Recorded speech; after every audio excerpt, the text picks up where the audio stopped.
comment vous allez faire la journée le 14 août pour Ouama, c'est ça? Oumeima. Ouais, Oumeima. Donc c'était annulé à cause du pass sanitaire et tout ce qui était autour. Donc on a décidé, l'association Les Cousins, de vous verser un chèque de 500 € qui, j'espère, continuera à faire des petits pour les volontaires qui voudraient donner sur la cagnotte Litchi. Ça sera Cagnotte Paypal. Paypal. Non, c'est Paypal. J'ai pris sur Paypal. De toute façon, on enverra les liens. Moi, je mettrai les liens sur le reportage. Vous mettrez l'ordre, parce que j'ai pas mis l'ordre. Hein. C'est l'association En Espoir pour Aïcha. Voilà. En tout cas, je vous remercie. Voilà. C'est un petit geste qu'on peut Il n'y a faire. pas de petits gestes, hein. Tout est bon à prendre. Et 500 €, ça peut être une belle somme. Donc, je tenais vraiment à vous remercier. Merci pour cette... On aurait pu faire plus si on avait la journée, elle aurait été Malheureusement, faite, mais ce pas sanitaire ne nous aide pas du tout. voilà. En tout cas, merci. De rien. Sincèrement. C'était avec plaisir. Je m'appelle Khadija Imayi. Je suis la maman de Oumeima, la jeune fille qui est atteinte du carcinome rénal. Alors, elle a quel âge, cette petite? Elle a 15 ans. Et on a découvert la maladie quand? Ça fait tout juste un an, là, au mois d'août de l'année dernière, août 2020. Alors donc, c'est un cancer rare, ce que vous disiez. C'est un cancer rare et agressif. Alors comment on peut soigner cette jeune fille et comment vous la soignez là aujourd'hui? Actuellement, elle est suivie déjà d'une part à Nancy où elle suit de l'immunothérapie et ensuite en Allemagne où ils font des essais. Voilà. Et financièrement, c'est très coûteux. C'est très onéreux. Là, on est à combien là? On est à 110 000 € déjà versés à la clinique en Allemagne. Et là, ils nous demandent à peu près 25 000 € toutes les 3 semaines. Alors comment vous faites pour financer ça? Là, pour le moment, c'est tous les événements. Je ne sais pas si vous avez pu voir un peu. On a eu pas mal d'associations qui nous ont soutenus. On a fait pas mal d'événements. Et on a réussi à rassembler déjà. Je ne sais plus combien. J'ai pas fait les comptes en fait. Mais vous allez y arriver? On espère y arriver. Ouais. Donc vous faites encore appel aujourd'hui aux donateurs? On fait encore appel aux donateurs. Alors comment ils peuvent faire les gens pour aider Là cette actuellement petite? on a dû clôturer la cagnotte Litchi parce qu'on avait besoin d'une partie pour pouvoir financer les 5 jours de traitement de Oumeima. Donc du coup là c'est par rapport à l'association En Espoir pour Aïcha. Ils ont un compte Paypal où les gens peuvent verser s'ils le souhaitent. D'accord. Vous avez créé une page Facebook ou quelque chose? Ils ont créé une page Facebook Ensemble pour Oumeima. D'accord.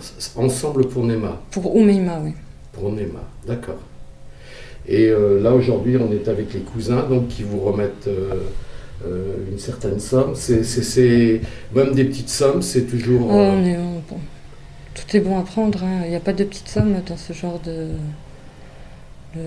d'action de toute manière.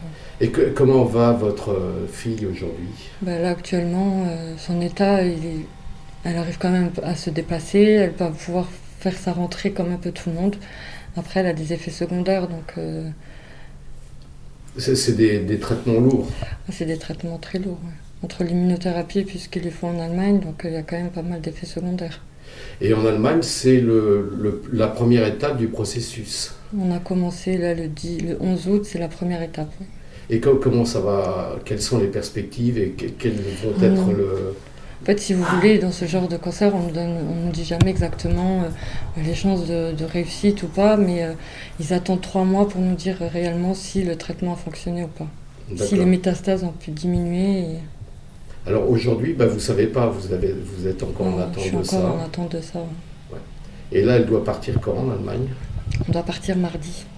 Elle y passe la journée, une nuit normalement, et puis on rentre mercredi. D'accord. Et il vous faudra quelques jours pour savoir... Non, il faut attendre 3 mois là. Après. Non, là, il faut attendre 3 mois. En fait, c'est le PET scan qui va nous dire si oui ou non ça fonctionne ou pas. Alors, vous dites vous partez en Allemagne, ça veut dire qu'en France, il n'y a pas de quoi soigner ce genre de c'est cancer? pas qu'il n'y a pas... on ne peut pas soigner ce genre de cancer, c'est qu'il n'y a pas d'essais. On appelle ça des essais cliniques. En France, non, il n'y en a pas. Donc c'est rare et... c'est ça, c'est rare et du coup on nous a expliqué qu'au jour d'aujourd'hui la France n'a pas grand chose à nous proposer pour essayer de guérir Oumeima. L'Allemagne, c'est le seul espoir que vous pouvez avoir là, aujourd'hui. Nous, au jour d'aujourd'hui, c'est le seul espoir qu'on a. Oui. Quel est le quotidien d'une jeune fille de 15 ans comme ça? Comment elle vit ça déjà et quel est son quotidien?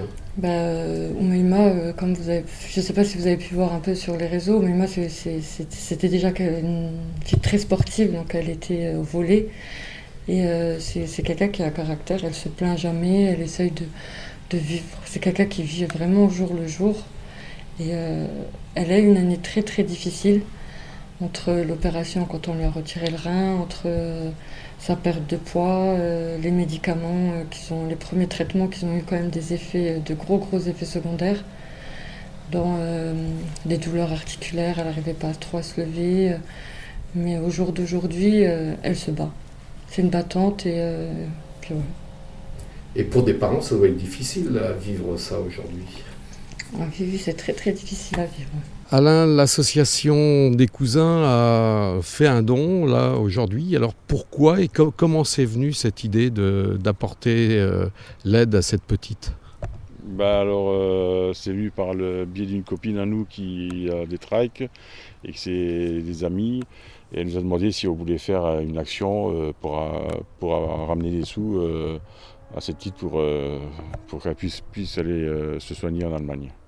Alors à l'origine, vous deviez organiser une manifestation autour de ça. Voilà, c'est ça. On devait faire le 14 août, on devait faire une manifestation avec baptême moto, restauration. Et tout le bénéfice de la journée, on devait le reverser à cette jeune. Mais avec les nouvelles normes sanitaires qu'il y a eu, il y a eu trop de contraintes et on a dû annuler, comme beaucoup d'associations, annuler leur action, quoi. Donc la remise de ce chèque, c'est une manière d'aider cette petite dans la mesure de vos moyens.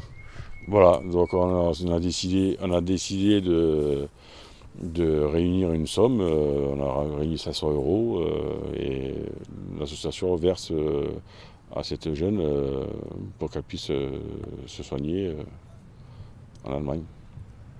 Oui, cette contribution. C'est vrai que vous aussi, en tant qu'association, vous n'avez pas récupéré grand-chose de cette année comme argent. Ah non, ça fait 2 ans qu'on a 0 entrée d'argent. On a fait une action le mois de juillet, qu'on a été rémunéré, mais c'est tout, autrement on n'a rien. Même les adhérents, on n'a pas fait payer les années en cours. Et nous, cette année, on a vraiment 0, quoi. Donc il faut espérer que ça s'arrange quand même tout ça. Bah oui, parce que nous on veut faire notre repas annuel qu'on n'a pas pu faire depuis 2 ans, donc que tout le monde nous le demande. Alors, le repas annuel, puis il y a plein d'actions qu'on avait en 2019 et en 2020. On avait plein d'actions prévues, on était carrément complet quoi, sur les actions, et on n'a rien pu faire, quoi. Donc là, les prochaines actions, ça va être plutôt pour l'année prochaine finalement. Bah oui, à cause du pass sanitaire, les actions cette année, on oublie, quoi. Donc ça sera tout, on espère, en 2022. Du côté des motards, vous organisez quelques petites balades aussi de temps en temps, quoi. Oui, entre nous, voilà, je fais, pour qu'on reste tous à peu près en contact, je fais des sorties un peu partout en Alsace, en Belgique, au Luxembourg. On fait des sorties, et puis ceux qui veulent venir, ils viennent. Même ceux qui ne sont pas de l'association, ils peuvent venir. Comme ça, ils peuvent connaître notre association quand on discute la journée. Alors je sais que les Harley Davidson sont tolérés simplement.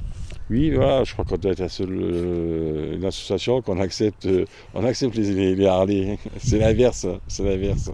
Non, on accepte toutes sortes de motos. Même les 125, parce que je vous ai suivi dans les Vosges, et il y avait 225. Voilà, les 125, on avait 225, ça a été très bien avec.